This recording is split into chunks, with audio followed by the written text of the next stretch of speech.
નમસ્તે ફ્રેન્ડ, તમારું સ્વાગત છે કીર્તિસ હોમ કુકિંગમાં. આજે હું તમારી સાથે એકદમ ટેસ્ટી, ચટપટું, ખટ્ટું મીઠું, તીખું, તમતમતું સેવ ટમેટાના શાકની રેસીપી શેર કરીશ. એકદમ કાઠિયાવાડી સ્ટાઇલ અને ધાબા સ્ટાઇલ. આ શાકમાં કેટલાક સિક્રેટ ઇન્ગ્રેડિયન્ટ્સ આપણે એડ કરવાના છીએ અને સાથે કઈ સેવ યુઝ કરવી એની ટિપ્સ સાથે આજે આપણે આ સેવ ટમેટાનું શાક બનાવશું. તો ચલો ફટાફટ એકદમ ટેસ્ટી ધાબા સ્ટાઇલ સેવ ટમેટાનું શાક બનાવવાની શરૂઆત કરી દઈએ. તો સૌથી પહેલાં મેં અહીંયા 300 ગ્રામ ચેરી ટમાટો લઈ લીધા છે. આપણે એને ખાટિયા ટમાટો પણ કહેતા હોઈએ છીએ. અને આ ખટ્ટા મીઠા ટમેટાને શાક બનાવશું તો એકદમ ટેસ્ટી અને ચટપટું શાક બનશે. આ ટમેટાને મેં સરસ રીતે ધોઈ લીધા છે અને હવે આવી રીતે આપણે એના કટકા કરી લેશું. સરસ રીતે ટમેટા કટ થઈ ગયા છે. એક બાઉલની અંદર ટ્રાન્સફર કરી દઈએ અને ફટાફટ આપણે એક મસાલો બનાવી લઈએ. તો એક બાઉલની અંદર 1 ચમચી મેં ધાણા જીરું પાવડર લીધું છે, અડધી ચમચી હળદર પાવડર લીધો છે, 1 ચમચી તીખું મરચું પાવડર આવે એ લીધો છે ને 1 ચમચી કાશ્મીરી મરચું પાવડર લીધું છે અને 3 ચમચી જેટલું પાણી એડ કરી સરખી રીતે મિક્સ કરી આવી આપણે ઘટ પેસ્ટ બનાવવાની છે. તો ફ્રેન્ડ્સ, આ છે ટિપ્સ નંબર 1. જ્યારે શાક વઘારીએ એની પહેલાં આવી રીતે મસાલા છે એની પેસ્ટ બનાવી લઈએ તો શાક છે એકદમ ટેસ્ટી અને કલરફુલ બનશે. હવે એક વાસણની અંદર આપણે 3 ચમચી તેલ એડ કરી દઈશું. તેલ સરસ રીતે ગરમ થઈ જાય એટલે 1/4 ટીસ્પૂન જેટલો આપણે રાઈ એડ કરશું. રાઈ ફૂટી જાય એટલે અડધી ચમચી જીરું એડ કરી દઈએ અને અડધી ચમચી હિંગ એડ કરી દઈશું. 1 ચમચી આપણે આદુની પેસ્ટ અને 1 ચમચી મરચાંની પેસ્ટ એડ કરી દઈશું. સરખી રીતે મિક્સ કરી 30 સેકન્ડ આ બધી વસ્તુને સતળાવા દઈશું અને હવે જે આપણે મસાલાની પેસ્ટ કરીને રાખી હતી એ એડ કરી દઈશું.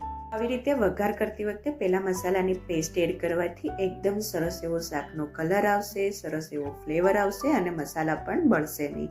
સરસ રીતે આ મસાલાને આપણે ચડવા દઈશું. તો ફ્રેન્ડ્સ, તમે જોઈ શકો છો કે તેલ ઉપર આવી ગયું છે, મસાલા સરસ રીતે ચડી ગયા છે. હવે એની અંદર આપણે 300 ગ્રામ ખાટિયા ટમેટા કાપીને એડ કરશું.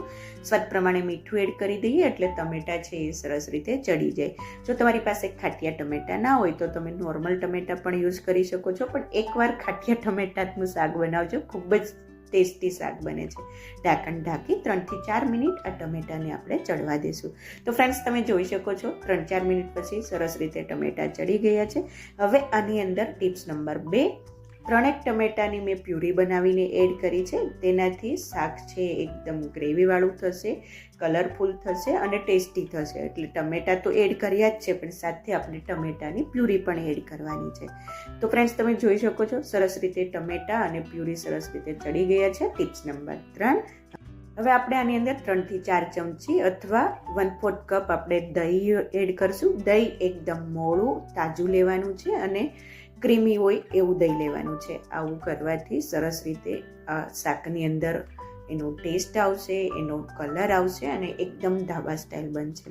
સરસ રીતે દહીં પણ ચડી ગયું છે. હવે એની અંદર અડધી ચમચી આપણે કસૂરી મેથી આવી રીતે હાથથી ચોળી એડ કરી દઈશું. એકદમ ટેસ્ટી અને ફ્લેવરફુલ શાક બનશે, ધાબા સ્ટાઇલ બનશે.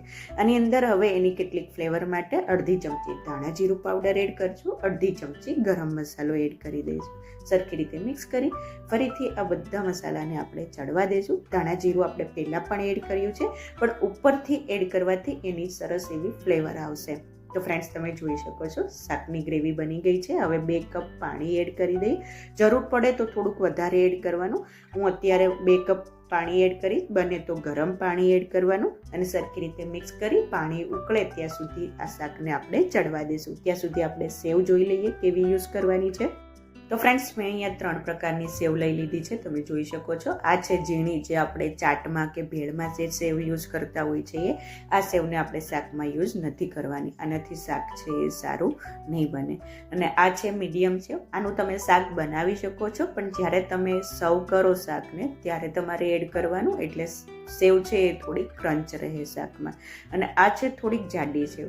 આને તમારે શાકમાં એડ કરવાની, કેમ કે શાકમાં એડ કરવાથી શાકની અંદર એક સરસ એવું બાઇન્ડિંગ આવી જશે, સરસ એવી સેવ છે એ ફૂલી જશે અને ખાસો તો તમને લાગશે કે તમે સેવ ટમેટાનું શાક ખાવ છો. તો આપણે જે 3જા નંબરની સેવ લીધી હતી એડ કરવાની છે. તો મેં અહીંયા 2 કપ જેટલી સેવ એડ કરી છે, 2 વાટકા જેટલી. કેમ કે મેં ઘરે બનાવેલી સેવ છે. અને હા, તમને આ સેવની રેસીપી જોતી હોય તો મને કમેન્ટમાં જણાવજો. હું બધી અલગ અલગ સેવની રેસીપી તમારી સાથે શેર કરીશ.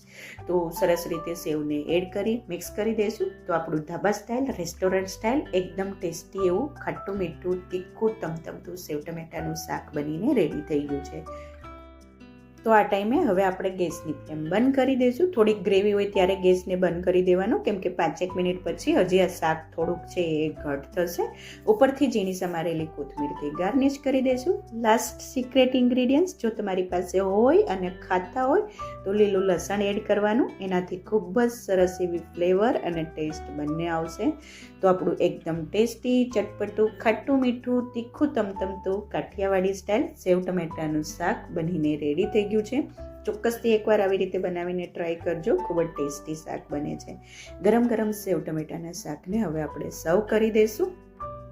તો ફ્રેન્ડ્સ, શાક બનાવતી વખતે સેવ આપણે કઈ પ્રકારની યુઝ કરવી, સાથે વઘાર કેવી રીતે કરવો અને કેટલીક નાની નાની વાતોનું ધ્યાન રાખીએ તો તમે પણ શાક છે એકદમ ધાબા સ્ટાઇલ બનાવી શકશો. તો ફ્રેન્ડ્સ, આ શાકને આપણે નોર્મલી રોટલા, રોટલી, ભાખરી કે પરાઠા સાથે સર્વ કરતા હોય છે. અને આ શિયાળાની સિઝનમાં ગરમ ગરમ સેવ ટમેટાનું શાક, પરાઠા, ડુંગળી, દહીં, અથાણું, છાશ આ બધું મળી જાય તો ખાવાની મજા પડી જાય. તો ફ્રેન્ડ્સ, જોતાં જ ખાવાનું મન થઈ જાય એવી આપણી ગુજરાતી થાળી, ગુજરાતી આપણે નોર્મલી ડિનરમાં આપણે યુઝ કરતા હોય છે એ બનીને રેડી થઈ ગયું છે.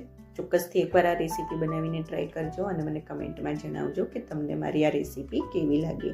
અને જો તમને મારી રેસીપી પસંદ આવી હોય તો પ્લીઝ મારી ચેનલને લાઇક કરજો, શેર કરજો, સબસ્ક્રાઈબ કરી બાજુમાં રહેલા બેલ બટનને પ્રેસ કરી દેજો, જેથી તમને મારી નવી નવી રેસીપીઓનું નોટિફિકેશન મળી રહે. Thank you for watching. ફરીથી મળીએ એક નવી રેસીપી સાથે. ત્યાં સુધી બાય બાય.